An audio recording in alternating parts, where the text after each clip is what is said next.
why does gratitude always work? What is this thing that has been touted throughout centuries and centuries as the greatest spiritual practice that one can have? And that practice is gratitude. It's this idea that when we're grateful, it puts us in a frequency, it puts us in a state of mind that attracts to us. So I started thinking the other day about, let's pick an event that wasn't a really good event. And how can I be grateful for that event in my life? Because, it's easy to be grateful when things are going good. It's easy to be grateful on Thanksgiving Day when you've got a big turkey or with a lot of people, and it's really easy to be grateful. But when we're in the bowels of some earthly event that is really sort of not pleasant to be in, how can we be grateful for it? Do you realize that had I not been fired from my job in 2004, that I wouldn't know any of you? That this thing called agape would not exist? That all of the things that we built here would never be? Do you realize one simple event changed the whole direction of my life?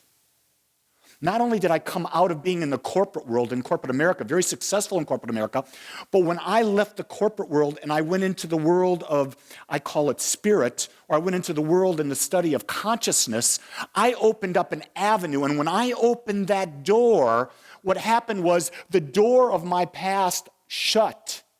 And I entered into a whole new dimension, a whole new realm. And I realized that all of the people that were a part of my life prior, with the exception of some family members, they're gone. Why? Because the consciousness of who you are, when it shifts, it can only be with that same type of consciousness. It can't be around the old consciousness. So when I was in the insurance world and I was focused on making money and how do we get agents to sell more business and how do we get it to be profitable and all of these things, that's what bonded me with the people I was working with. When I left that bond disappeared. And then I came into this world of studying spirit, and the bond now is about how do I better self-love, and how do I exemplify self-love, and how do I teach how to better self-love. And in that, it opened the door. Not only did it open the door for me, but that opened the door for my wife. Because when I built this idea in my mind of agape, and these other people joined me in building this community we call agape, it opened the door for all these people to express lives in a different way. So Gene, the practitioners, the board, all of the community members, and we've had so many people touched by this community. Do you realize right now that over 200,000 people have either watched the talk on iTunes or on YouTube or have downloaded a podcast? Think about the reach of that idea. That idea is not just this. The idea is what's in you. This idea of unconditional love in you is reaching out and touching everywhere. So I sit back and I go, and so what am I grateful for? My God, all of the abundance I've got in my life because of agape, all of the health that's in my life because of agape. Because when you connect with spiritual mind, when you connect with infinite intelligence, in that state of connection, healing takes place in your body. Healing takes place in your mind. Healing takes place in your relationships, or it releases relationships that no longer serve you. Do you hear that? That's why a lot of times when people get immediately involved in this spiritual work, people move out of their lives. And they move out of their lives because there's no longer a place based on the vibration. It's not that there's a right or a wrong. It's that you can only be with like vibration. Does that make sense? And so not only can you be like vibration, but when you become that vibration, you attract other people. But not only that, but you attract more from the people that are still in your life. You attract more from the people that are coming into your life. And you have an expectation that life experience will be that much greater. But I want to share with you this idea. When we live in gratitude, all we are doing is we are affirming our knowing that there is an inner power within us that responds to us. This is what we call the Christ, the Buddha nature, the God nature. When we affirm, what we're saying is we understand that the power of our thought, the mental atmosphere that we have, creates our experience. And when we give thanks for it, we're acknowledging within the infinite mind that we understand that we created that and we're grateful for it. But here's the thing, we didn't just create the good, we created everything.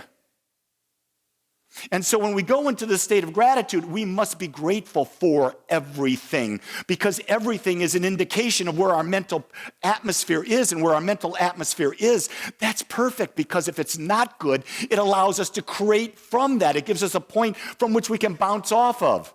It's like bumper pool. You know, you want to put it in the pocket, but you got to bump off of something. Sometimes we got to bump off a negative emotion. Let's face it, we live in a world of contrast. Give thanks for contrast. Contrast tells us when we're on target or we're off target. I mean, when we meet people, anyone ever meet anyone that says, ooh, that's contrast. I'm bouncing off of that. How many times have we bounced off people when we were blind, wondering what the hell just hit us in the head? I've dated a few of those a long time ago. And I realized it was trying to focus me. I was being an ego-centered male idiot at that time. I didn't realize that I didn't have to pretend. I didn't have to be something different. I could be Lee. And you know, if people didn't like Lee, that's okay. I don't have to be attached to what anyone thinks about me. What people think about me, that's their business, not mine. You see, when you adopt that attitude of that's an attitude that allows you to go through life and be grateful. I can meet anyone I want. I can always be myself. And here's the key. I can be grateful that I'm myself. Next is, there's a reason for everything. We just can't see through it through our limited perspective. You see, our limited perspective stops us from seeing the good. I think back of all the dates and the women I dated prior, and I go back and I say, oh, that was all for the purpose of meeting Jean. I think back for all the various jobs I've had and how I either left on my own or I was a part of a reorg or something like that. All of them gave me the experience to be where I'm at today. I give thanks for all of the encounters and escapades I had with raising two sons because it gave me the wisdom to counsel. I give thanks for being in a marriage for 43 years because in being in a marriage for 43 years, I have the ability to see, I've been through it. So I have the ability to counsel. I have the ability to see, because of my corporate background, be able to see what is other people are going through at any time. I'm able to be there. You see, we can't be wise until we get the lessons from life. When we get the lessons from life, now we can say, okay, how do I work through this? I'll tell you the thing about Lee. When Lee was a little kid, the best thing Lee had going for him, Lee lived in a fantasy world. And my mother would tell you all the time, Lee, get out of your fantasy world. You got to deal with reality. And I'd say, I'd go back into my fantasy world. I remember a girl I dated before Jean. Lee, you've got to be real. You can't be this crazy person. You can't trust everyone. You can't be fun all the time. You got to take life seriously. I'm so grateful I took it serious enough to break up. Because I realized this mind that I have, this mind that you have, is creative. It wants to dance. It wants to sing. It wants to create new and exciting things. It gets bored fast because it was not meant to stand still. It was not meant to stay in a situation the way it is. It was meant to take a situation and grow that situation into a higher expression, into a higher calling. You see, we're here at Agape and we talk about self-love all the time. And a lot of people say, well, that's very narcissistic. No, self-love is recognizing that there's an inner power and presence within you that is unique to you. And that as you recognize that power and presence, you can use that power to create your life. And what you do in that is you accept who you are as you are. And in that there is no judgment, and you become the expression, or you become Christ-like. You see, this came to me just this morning. And I realized that the act of love and the act of gratitude cannot be separated. You see, whenever you're not in gratitude for something, you're not in love. When you are in gratitude, you are in love. And so what did St. Augustine, I believe, said? How often should we pray? Unceasingly. Jesus talked about this. The Buddha talked about it. Everyone talked about praying. What is praying? Praying is simply the act of directing your thought toward a desired result and holding it there until it's built a belief. And when you've built that belief with belief and conviction and emotion behind it, it demonstrates into an experience. That's what prayer is. So isn't life always about building a new experience? So isn't it always about being in prayer, being focused, directing our thought? If we are in focus, we're directing our thought, we understand the powers within. Are we not living from a place of complete gratitude? Because in gratitude, we know it is done. We don't have to question it is done. You see, when a practitioner prays with someone, they go to that place and they give thanks for it right then and there. It may not be in the physical world, but in the spiritual world and the mental world, it is done because everything comes from within.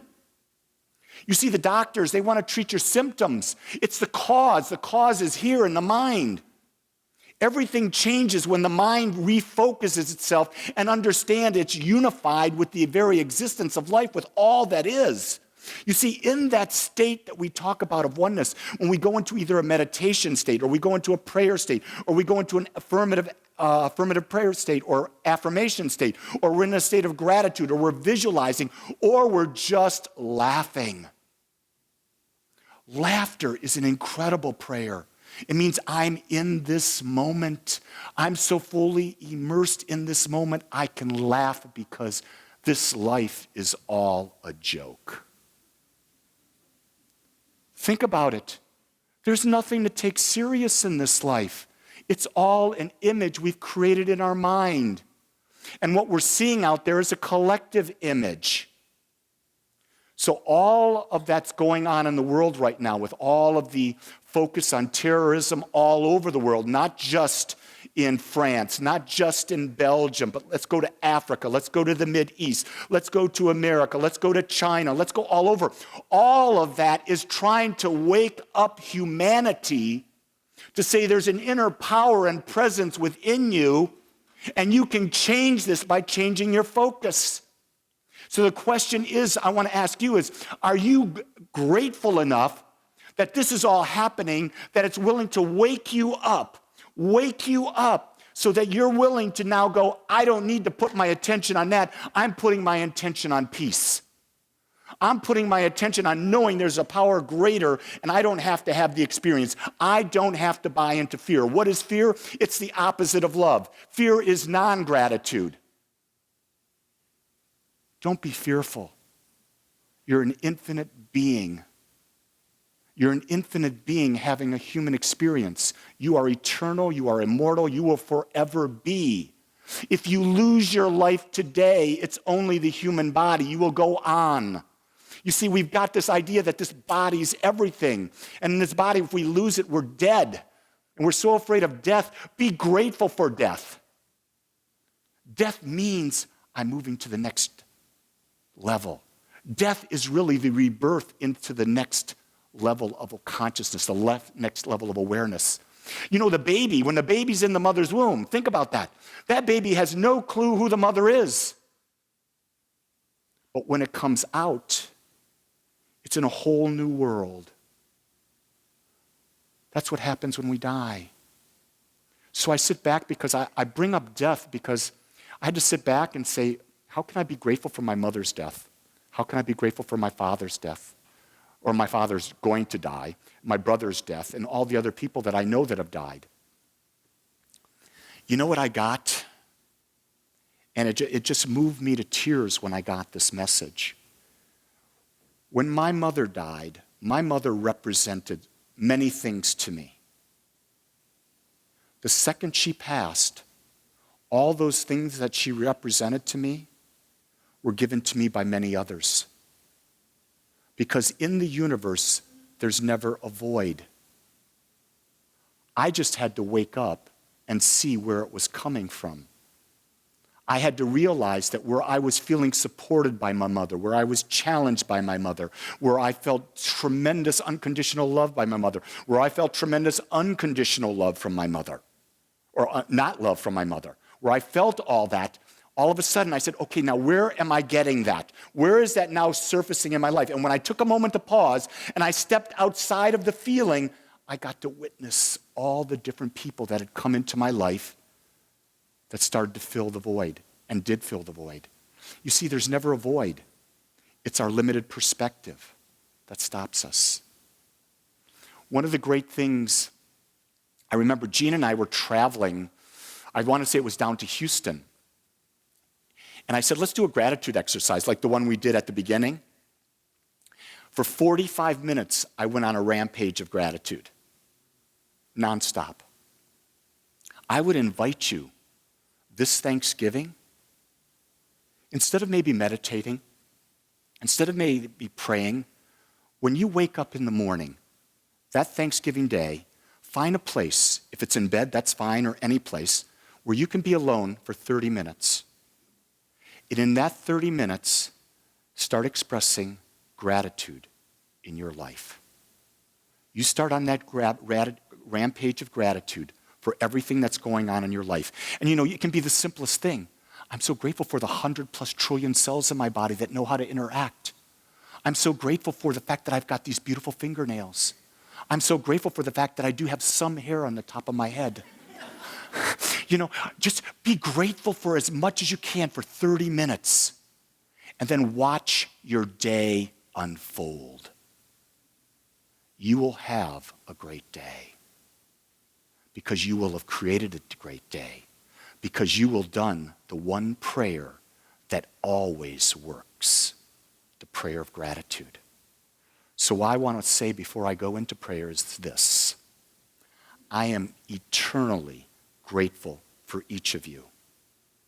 I don't know you all at a certain level.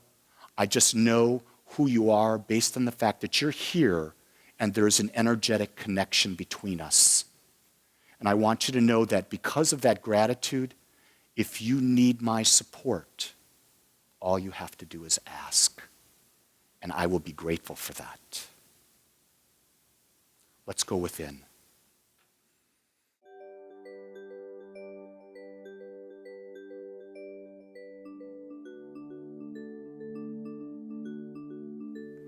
I want to thank you for joining us today. I am so grateful that you took your time to watch or listen to this message. If you found this message beneficial, I would ask you to go to our website. Once there, click on the Contribute button and experience the joy of conscious and purposeful giving. It is through your gifts that we are able to bring this message to the world. I would also ask you to please share this message with anyone you feel might benefit. Again, I want to thank you for joining me and the Agape community as together we bring joy to life.